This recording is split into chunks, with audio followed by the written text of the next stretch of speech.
What should be the title of this? Marriage? No, marriage counseling? The Marriage Chronicles? I'm asking for a reason, hun. I don't know.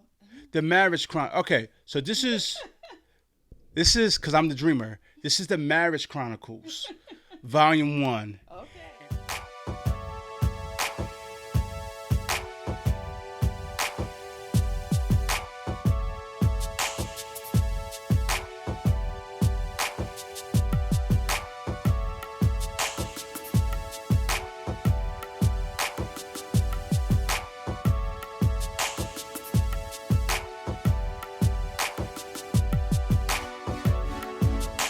My good people, it's your boy Marc, and today I have a very special guest for episode 10.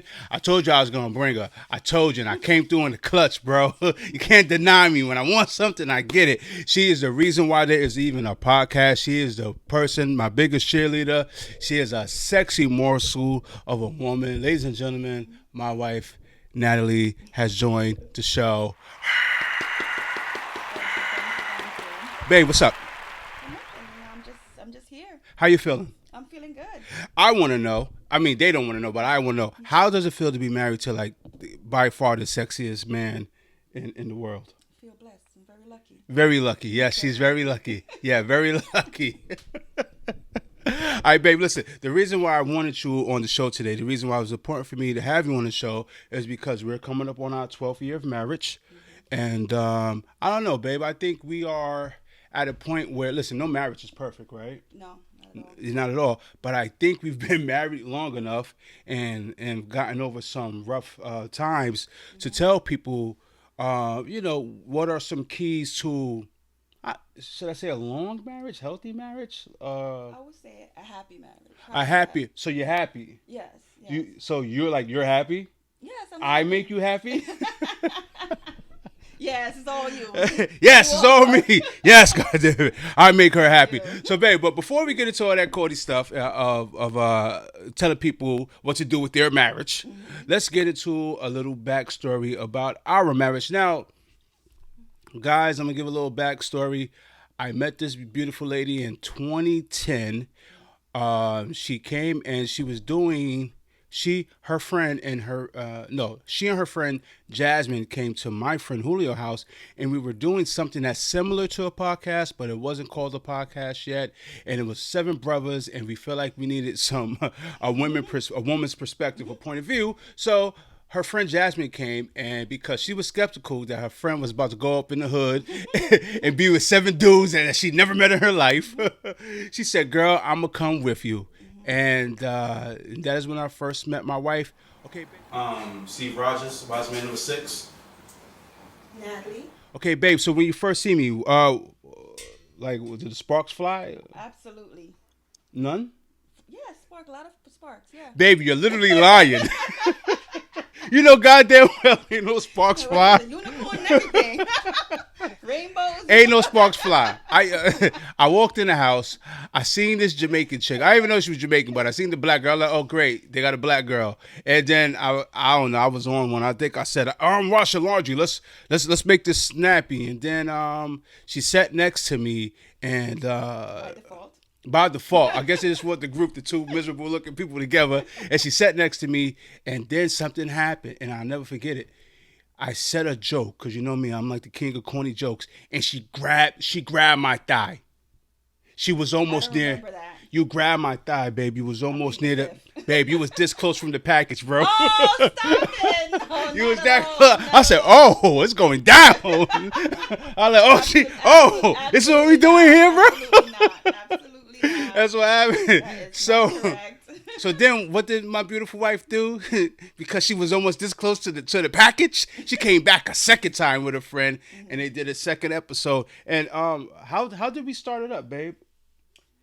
Well, I think it was all based on, I guess, the fact that I tapped your leg because I was laughing. I tapped it, not grabbed That it. close. At the closest to the knee. And I guess after the fact, I know on your end, but on my end, my friend was like, "Hey, what's going on? Or what was going on over there?" We were having a little sidebar conversation. Yeah. And I said, "What? No, absolutely that. It was just like, Yeah. he was telling jokes. I was laughing. Yeah, she felt the kid. Yo, let me tell you, fellas, you literally can laugh the panties off of chicks. I'm telling you right now, you don't have to be the greatest looking dude. Have a personality, baby. It worked out for me. So anyway, so that happened. I did some corny stuff. I have no game. You have no game. I think I put my number. No, what did I grabbed your phone. Yes, actually, when I look at my phone, what kind of phone I had. And she gave it. I called him trying to put his number in my phone. Or I got no game, bro.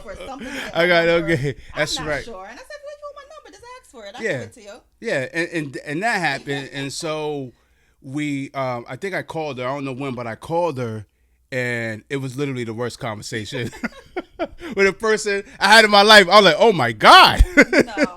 No, First of that's all, not what happened? No, because you know what? The personality that you have didn't translate over the phone. No. No, not over a phone conversation. I was like, he's dry and boring. He's not. Whoa! Yes, Whoa! You're speeding. Yes. You said you thought I was dry and boring. Yes. Yeah. pretty Damn. Kind of hurt. Yeah. You never grab this package ever again. So anyway, we go on the first date, babe. Was our first date at church or was it at like? What was our first date? Or did I take you somewhere like a teenager and we did like air hockey? I think we did a movie. We did like a movie. We went to New York and went to a movie or something. Okay, so we did all the usual. Was it? Yeah, I think it was something like that. But here's the thing that me and my wife my future wife then had in common. We both had just started going to church, right, babe? Yeah. So Natalie was going to a church named Family Christian Center, and I was going to Brooklyn Tabernacle. Like I would literally jump on the train and go all the way to downtown Brooklyn, and I would go to Brooklyn Tabernacle to get service. Now, babe, at that point in my life, I knew I was ready to settle down. You know what I mean? I had just got off of something that I ain't gonna, embarrass people that I thought was gonna happen. That didn't happen. So, but I knew in my soul that I was ready to settle down. When I met you, like, where were you in life at the time? As far as, I don't know, were you looking for any serious relationships? No, actually I wasn't. I was pretty busy. I was career driven. I was going to school to finish up. Mm-hmm. I was, had a plan in place and I was going for it. So you wasn't thinking about marriage? No, absolutely not. So, like zero? Not even close. So I'm about to get sidebar because you just gave me something and I'm gonna act. Do you think that's a problem with some women that they might be so, and I'm not saying that all women need marriage. I mean, listen, you don't want to get married, it's not for everybody. But do you think that some women are so driven with their careers that maybe marriage at some point passes them by? No, not necessarily, because my main thing is that if you are planning to get married, and obviously I was planning to get married in the future, Mm-hmm. and the main thing is that before you bring yourself or come together with someone, you got to make sure you're ready as an individual. That that's being the best version of yourself and knowing yourself and knowing that you know what you want and pursuing it. And I feel like if you're focused on those things, then you will attract the right man that will come alongside you, and you guys can can complement each other and work together. So it wasn't a situation where I felt like, I was so focused on work and that I didn't look for a man. It's like I was focused on work, that I wasn't wasting time with guys that wasn't I understand. that gonna damage me or have me be even more cynical about being married. Yeah. Right? I was focused on other things. Yeah, I understand. And stay focused on those things. So when someone come along that I know will compliment me, it was easy for me to take that leap. Okay, cool. No, I dig it. Honestly, when I met you, listen, we're gonna be transparent on the show always. Yeah, I was going through some life stuff, trying to find myself, see who I was as a person. I was celibate for X amount of months because little man was getting me into way too much trouble, so I had to shut it down for a little bit. And then I met you, but to be honest with you, when I met you, I knew I wanted to settle down, but I didn't think, that I was literally sitting next to my future wife. But you said it on the show. Yeah, and by the way, I'm going to put up a clip because me and this chick, we're sitting on the couch, we're talking, I'm cracking my jokes. She's almost touching the man meat. And then I said, I think I found my soulmate right now. And it's like, this shows you how how God can be like, oh really, watch this, and kind of give you what you're like literally joking about. I was literally joking. I think I found my soulmate. I think I found my soulmate right now.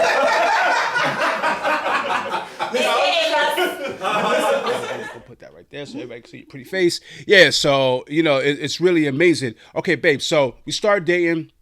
I knew you were getting serious with me when you introduced me to your son, who's now my son, and I knew things was moving fast. I'm gonna ask you this question on camera because there's no way you could deny me. I got your ass. I told you I was gonna get her. How the hell did you know you wanted to marry me? Oh man. Yeah. No, seriously, like, how did you know? Like, and I'm not trying to, you don't got to get all to details, but what was the one thing? You don't have to list the whole thousand of them, but what was the one thing? Like, because at that, because when I met you, if, I was going through some things. I wasn't financially ready. You might say, boy, you ain't never going to be financially ready. I was trying to build myself up as well. So what did you feel was a characteristic that was like, you know what? I could see myself with this guy. Because I feel like women, when you meet men that are maybe not the finished whole product yet, you guys kind of base things off potential. You know what I mean? So what was your thought process? Well, as you said, potential, like, just by having a conversation with you, knowing that we had, our not only our fate was in line, but also like our future goals and dream, like we had similar dreams. What was important to what was important to me was important to you, and one of the main thing was family. That was very important to you, and the fact that you embraced my son also, was a key sign that, okay, you know what, this person I can make a family with. So it wasn't like everything was the same day all that hit all at once. No. There's things that build up over time. Yeah. That kind of confirmed to me that this is someone that I could build a future with, and that was the main thing. It was all about building. Yeah. Now, when you say over time, like I said, we met in this is like what, November, December 2010. Yeah, I think so. And we were married September 2011. Yes. Now you say over time. Some people's overtime is like, yo, we need to date 2 to 3 years, and then maybe we'll talk about marriage. Me and you was married literally within a calendar year. So I say that to ask. Not even a year. Not even a year. Yeah. So did we do it too soon, or just sometimes when you know? Because from my side, I knew when you invited me to go to family and friends day at church, and you were sitting there. And my wife's Jamaican, so Jamaicans, they got 1,000 wigs, thousands of them. And she had on the short one, looking like In Vogue. And you were sitting with a Bible on your lap. Because I think you said, you know what? I think it was our third date or second date. You was like, I want you to come to my church. And that impressed me. And you were sitting there with the Bible. And you were I'll never forget, babe. You were sitting on my left-hand side. And I looked at you. And in my head, I was like, I am going to tap that ass. I'm going to get it now. I'm like, this is my wife. This is my wife. So do you think there's such a thing? Apparently you don't, but do you think there's a such thing as too fast? Or when you just know, you know? You know what? I think it's all about maturity. It can't be too fast if you're not prepared. It can't be too fast if you don't have the maturity to accept what comes with a marriage, accept what marriage bring. So yes, for some people it can be too fast. If they're not mature in themselves or not ready. But as you said, you already had a mind frame that you wanted to be married and you wanted certain things in life. And I had I wasn't playing games.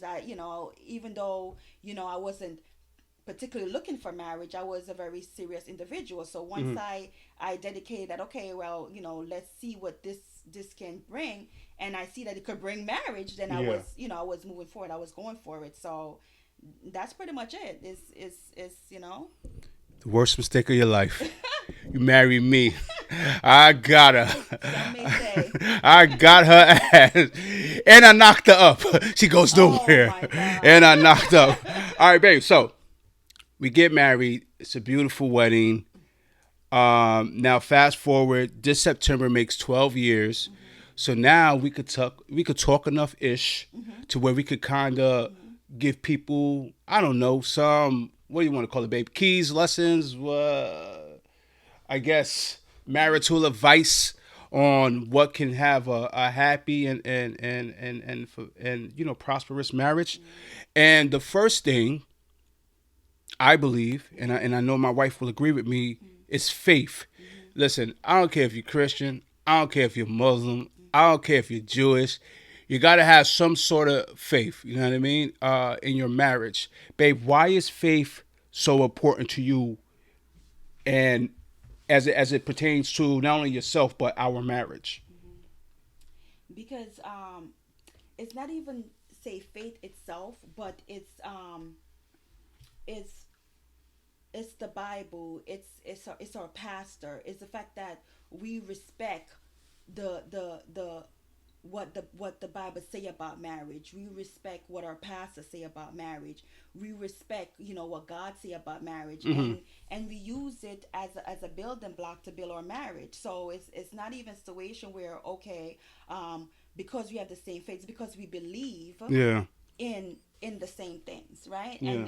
And we know that that we weren't put together just by accident or coincidence or whatever anyone can call it. Yeah. It's that it was, we were divinely placed together, and so we have to trust that because God placed us together, that He's gonna keep us and carry us through. And so with that faith in mind, any obstacle that presents itself, any whatever may present itself, we're focusing on the fact that we are put together, and because we are put together by God, we're gonna anything, we could overcome anything because He's gonna be in the center of our marriage, and I guess that's what be it. By the way, you're kicking ass right now. You want to put your hand on my thigh? No. No? Damn. Okay, so why faith is so important is because, listen, man, marriage ain't perfect, okay? And she has flaws. I'm damn near perfect, but not, not perfect. Almost there, but not. Almost. You're almost. She tell you almost. And the reason why. 99.9. Well, it's that 0.1%. That shit is a doozy. And the reason why faith is so important in a marriage is because when you go through times like, I don't know, your wife telling you it's over on the Atlantic City boardwalk, you crying like a pure baby, and it's the faith that kind of reins you back in and kind of have cooler heads and cooler spirits prevail. And, and especially when you have someone like we do in our pastor who, I ain't gonna lie, when the knives and baseball bats come out and we run to our pastor, we run to him because we know how important marriage is. So it's important to have faith, because I think sometimes it could be the difference between you bailing on your marriage or you knowing that, hey, this is important, and even though we hit a little rough spot, it's something to keep fighting through and push through. So, like I said, no matter what religion you are, faith is important, and that is just really important, at least in our marriage. Okay, babe, communication. Everyone talks about, hey, you got to communicate, you got to communicate, you got to communicate. What the hell does that mean, communicate? Well, I'm going to say communicate. I'm going to say is how you communicate, right? Because you can communicate and scream all day, but am I hearing you? Are you hearing me? Are you really understanding what I'm saying? Or am I understanding what you're saying? Are we understanding each other? So it's not just having a conversation or just talking, because I could talk and you don't listen. I could, so it's a matter of, do you respect what I'm saying? Do you understand? Can we see each other point of view? Can we respect each other point of view? And can we just talk things through where we can each feel comfortable enough to say how we feel and bring what's on our mind to the table, and know it's be respected and know it be reciprocated, And so that's what communication is, not just talking, because anybody could talk. Which, I ain't gonna lie to y'all, in this marriage, babe, am I the talker? Absolutely. Yo, I be talking her ear off. She like, shut up. Well, yeah, right. I get it. But for my part, I think communication is important. Listen, Nat, we're gonna be in this for a little minute, bro. And if I can't communicate to you, not only the good things like, hey babe, I love you, but the hey babe, I ain't like when you did that sucker stuff. You know what I mean? Or how I'm feeling or whatever. What's to me at least as a man, what's the use if I can't talk to my partner in crime, if I can't get a message through to her? And like she said, what I think I came into the marriage as a talker, and I believe I'm still a talker. But what I've learned from you is to listen, and I think I've become a listener. But not only a listener of words, a listen. It's like I watch your actions. I don't know. It's weird. It's kind of like we're to the point where you don't have to say one word and I know something wrong with you. I don't know what it is, but you know how I get. I get my dad face or my husband face. Look, what's the matter? And then you just spill your guts without even telling me that something was the matter. So I think communication is not only about talking, but it's also about listening. It's also about reading your spouse's sign. When something's wrong. So you hear it. It sounds cliche, but communication is really important in marriage, especially if you're serious about your marriage. Listen, you're gonna be with each other. You're gonna be with each other for a while, so you got to talk. But more importantly, sometimes you got to listen. You know what I mean? Okay, babe. So I don't know, babe. Number 3 was like love and respect. But do you think that goes into the faith category, or is that something totally separate? That's something completely different. All right, babe. So number 3, love and respect. Now let me tell you what I feel about that. Okay, of course I love you, right? Everyone say they love you, but babe, sometimes people love another person but have no respect for them. They don't have any respect for that person. They might see that person or don't like them. And okay, that's the key to my marriage. Damn, babe, you a rock star tonight, baby. Ooh, you can't. All right, yo, listen. I like my wife, like straight up, like I like her. I tell you all the time, it's not. I mean, yeah, I love you, granted, but I like her. Like, I like when we do our little. We'll talk about on another point when we go out and it's just you and I and we're independent of the kids. I like that quality time. But you got to have respect. I have to have respect for my wife. Now, do I have respect when she buys like the coffee I like for her and I drink them all without telling her? No, I'm not. But on a bigger scale, I have to have respect for her, for who she is. And this is something that I believe some men, they get it twisted. Like, I don't mind telling my wife, I don't mind picking up the phone and telling my wife, babe, I'm going with so-and-so. Or, babe, I'm hitting the gym just to let you know.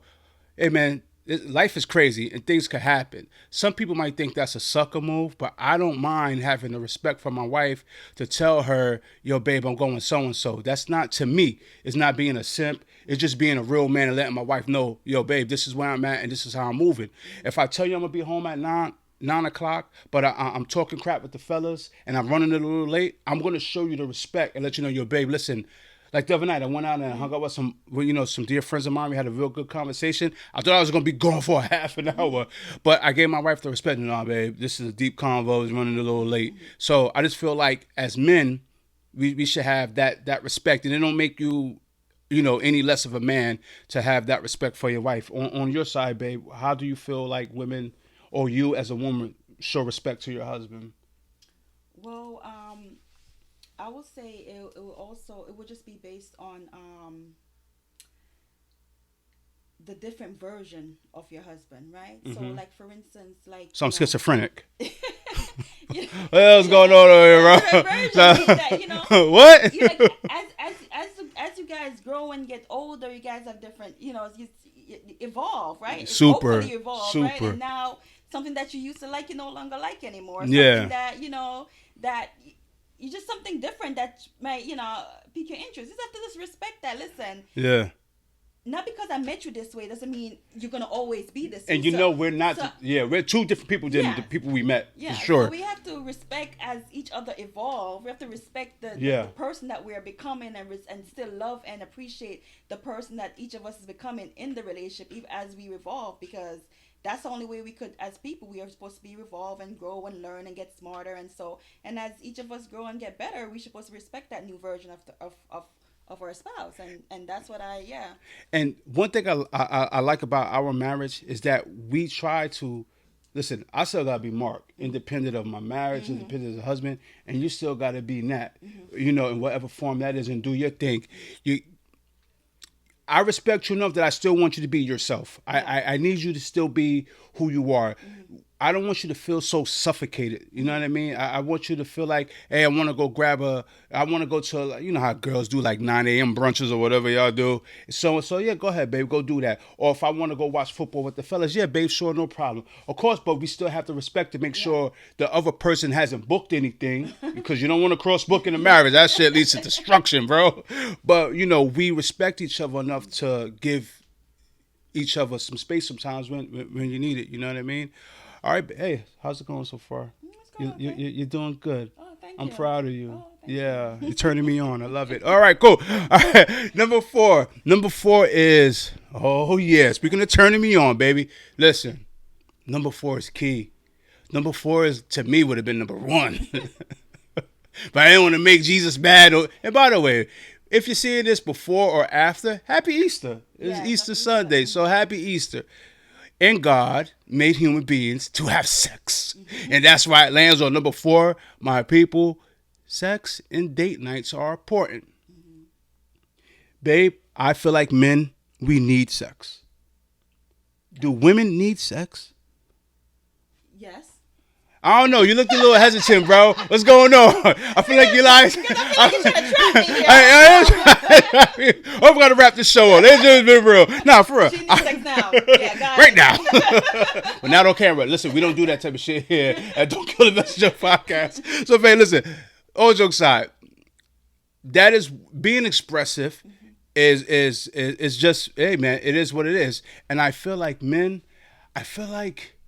we need sex, and I feel like the reason is because one, we're visual creatures, and I feel like that. Listen, man, when you're a hunter and you're a gatherer and you out there in the world, you want to come back and you want to conquer that ass. So I feel like men, that's our way of showing love, babe. Do you feel?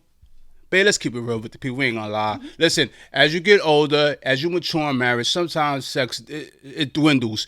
When you first got married, it was like 3-4 times a week. Till you be like, yo, bro, it's been like 3 years. Well, maybe not that long, but you look up and like, God damn, what happened? Let's talk about that. Why is that? First of all, is sex is important to women, right? It is. Come on, you're a creature. You're a human being. You want that sort of affection too. But why do you think sometimes it just, I don't know. It's Life happens. Yeah, man, I ain't gonna lie. Like for us, it's having a baby. That I know that slowed us down a lot. Just Can't stand that kid. Can we put her up for adoption? that slowed us down a lot in regards to having a child and then just being tired all the time. Yo, babe, yo, babe. That's our two biggest challenge. Yo, babe, I will put this all on. I will put this all on you just to make you look bad on national YouTube. Babe, I be so tired, bro. I was like, yo, tomorrow. Tomorrow turned into like a week. I'm like, oh shit, man. When you be so tired, I think you be like, yeah. But however, I will say this: you have to recognize it, and then you gotta push through, and you kind of gotta give your mate, that sort of affection, because it really is important. It really is. I think it keeps you. Okay, in church they tell you about soul ties, right?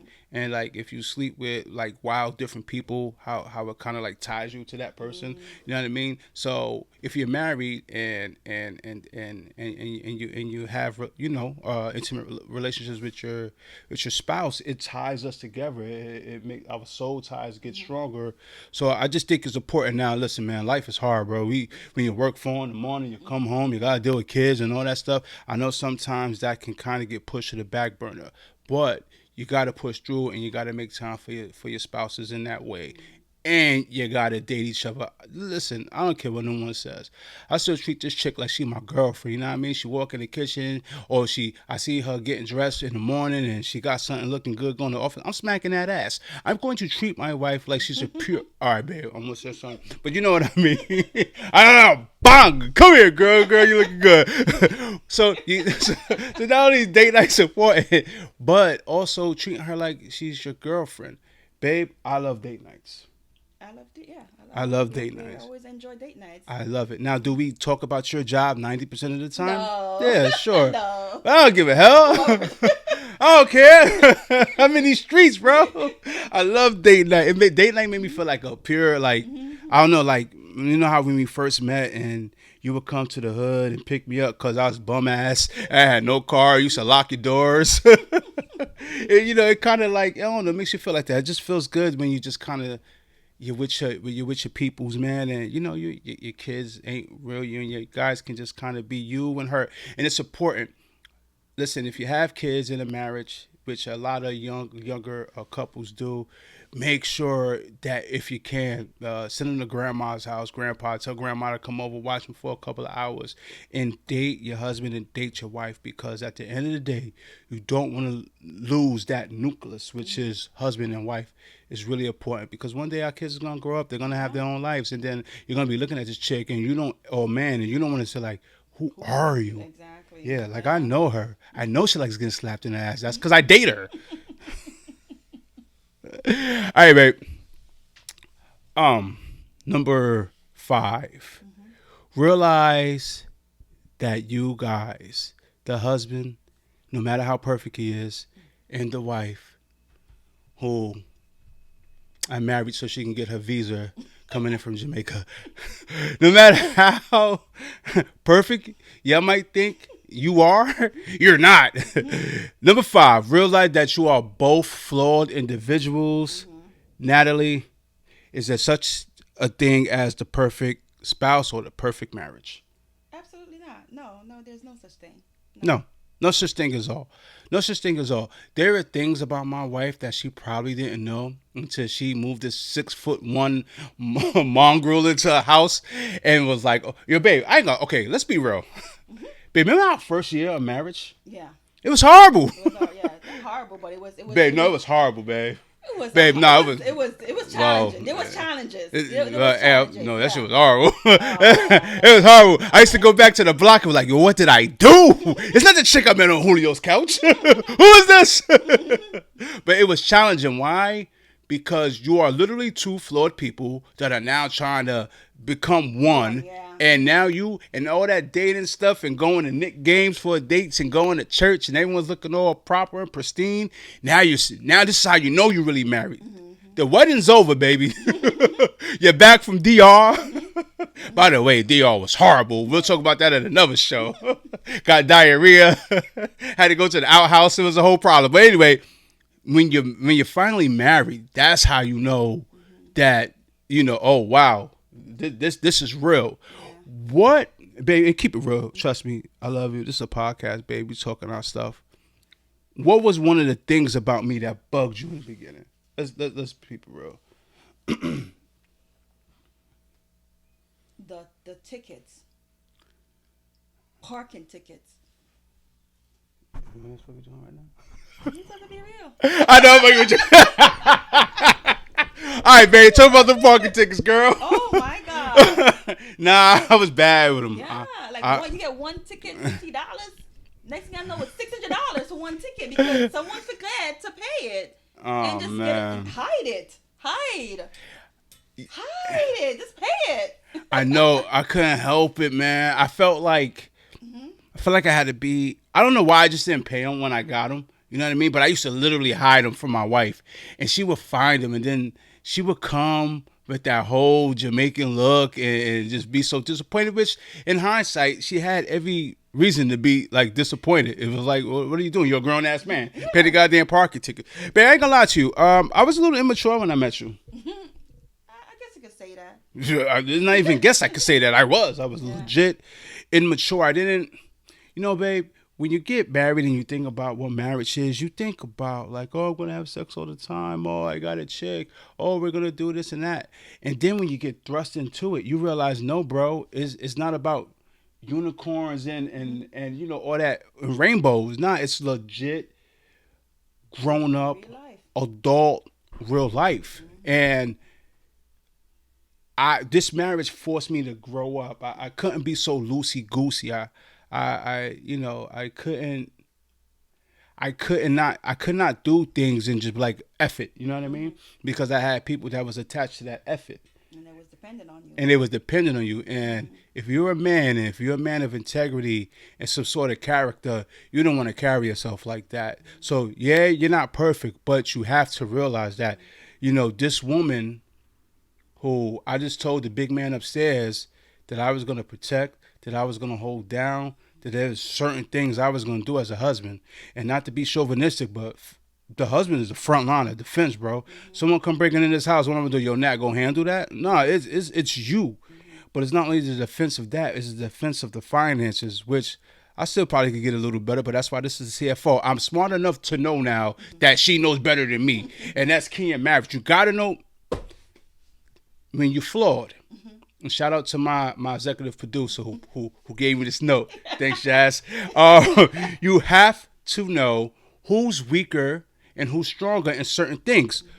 So being that we're both flawed individuals, babe, what are you weak in? Now, my thing was the finances. I had to turn that over to you, babe, rock out, whatever. What do you think that you're weak in that I might pick up the slack for?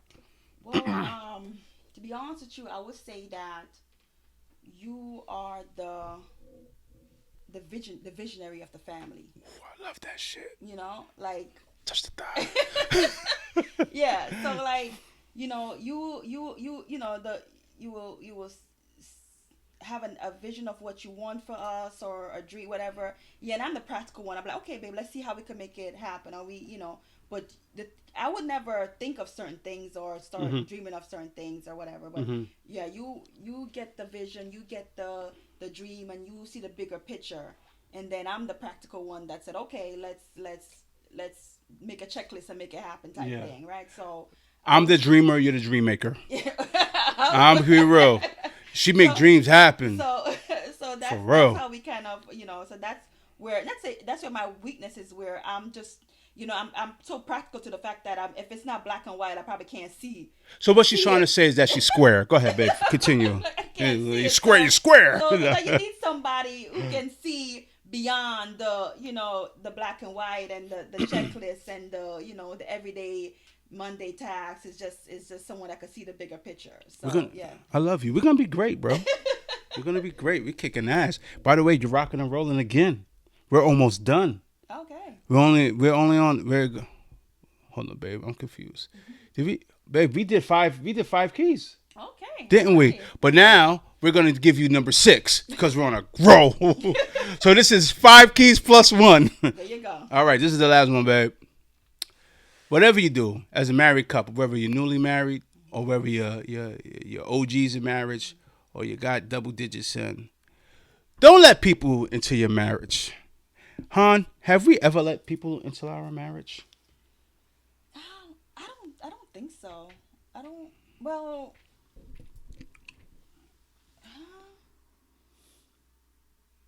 I'll put it to you like this. Yeah, I don't. Unless it's like our pastors or. That's different. Yeah, that's leaders. I'm talking about that's somebody in our best interest. Yeah. Yeah, I could say this, babe, and maybe you will agree, maybe you don't. Me personally, I don't know, babe. I just prefer to be you and I on a lot of things. I don't, to full disclosure, babe, because we keep it real on this show. In the beginning of our marriage, because I was still trying to find my way in this marriage, I would complain about you 7 days a week. Okay. Oh man, she ain't not touching the thigh meat tonight. I done messed up. I used to complain about you, babe. I used to complain about you. I used to say, "Oh, she's so mean." Now that I'm almost 12 years in, I would literally go back in time, take the younger version of me, slap him upside the head, and be like, "Man, first of all, shut up. You're running your damn mouth too much. Secondly, your wife's not mean. She's just not a people pleaser like you moron." And I've learned that from you, babe. You have to keep some sort of boundaries. Yes, boundaries is very important. And you better establish them from the get-go, babe, because if you don't, it could come back and it could bite you. You know what I mean? So I learned that from you at the time, like I said, because, I was a horror show the first couple of years.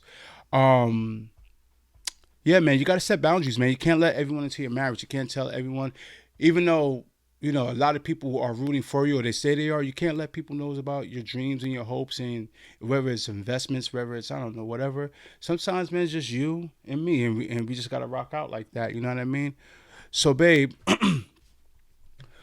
we're almost concluding. What should be the title of this? Marriage? No, marriage counseling? The Marriage Chronicles? I'm asking for a reason, hun. I don't know. The Marriage Chronicle. Okay, so this is because I'm the dreamer. This is the Marriage Chronicles, Volume 1. Okay. And being that you're the dream maker, because you make things happen, my wife has just committed to coming on this podcast every 10 episodes to talk about relationships and marriage. Didn't you, babe? Of course I did. There you go. She's so ecstatic. She cannot help herself. She's bubbling to get the hell out of here because she's done. Babe, how did it feel to have a baby by me? I was happy. I was excited because, our family was growing and, it was, yeah. Did that change things? In what sense? Like, did you, didn't, oh, I mean, I'm asking a dumb question, but. Make us closer? Yeah. I would say, yeah, probably, yeah, because now we are like, not to say the other kids didn't, put us together, but now we have, Yeah, and it there's makes. no other father or mother in the picture, is us. Yeah. So, yeah, definitely, I think that Yeah. made a difference, made us stronger, and, even if we wanted to, Mm-hmm. it made us have to, push a little bit more, or know that we have to always fight a little bit harder because we have kids dependent on us. Yeah. Okay, so I will say this little part, baby, then we're going to wrap the first Marriage Chronicle show up. I knew we was rock solid in 2020, COVID year, when the whole world was shutting down, and we had the bunker mentality. Now we all know that when a lot of people was forced to kind of be within the same proximity of their other half, that a lot of people walked out of that situation, divorced, breaking up, fighting. But during COVID, man, just the way we bunkered up, and we was doing key number 4 a lot. And and it was just you, me, and the family. And I mean, I always knew, but it was then I was like, yo, she's a rider, bro. She's a rider. We're gonna ride this out. You know what I mean? So if I'm in Foxhole, babe, I want you there with me. You know what I mean? Guns blazing. You did good, kid. Thank you. I'm proud of you. Thank you. Okay, my Can I good. go now? Am I excused? No, babe, let me wrap the show up, and then you could go. Then you could touch the thigh meat all you want. Okay, so my good people, this is episode 10. Thank you for listening to two square people share their stories on marriage. But seriously, the keys that we've given you people are from people who've been through super ups, super downs. I need y'all to understand we are not perfect. This marriage has been through, I told you, she swung a baseball bat at me. I'll tell that on Chronicles number 2. It got spicy, bro. But we have enough love for each other, and enough love, more than enough love for the man upstairs to know that he didn't put these two flawed individuals together by mistake. This was destined, and I guess after all that crap we talked the first time we met, I guess we are soulmates. So my good people, on behalf of me, on behalf of my beautiful chocolate wife, Nat, who I'm going to slap her ass as soon as we get up, this is Don't Kill the Messenger Podcast, episode 10. As always, thank you for your support. Thank you for your love. I hope you guys like this episode. Let me know what you guys think. And hopefully we can see more in that. And as always, love yourself, love others. And if you're married, love your spouse. We'll see you later. Peace.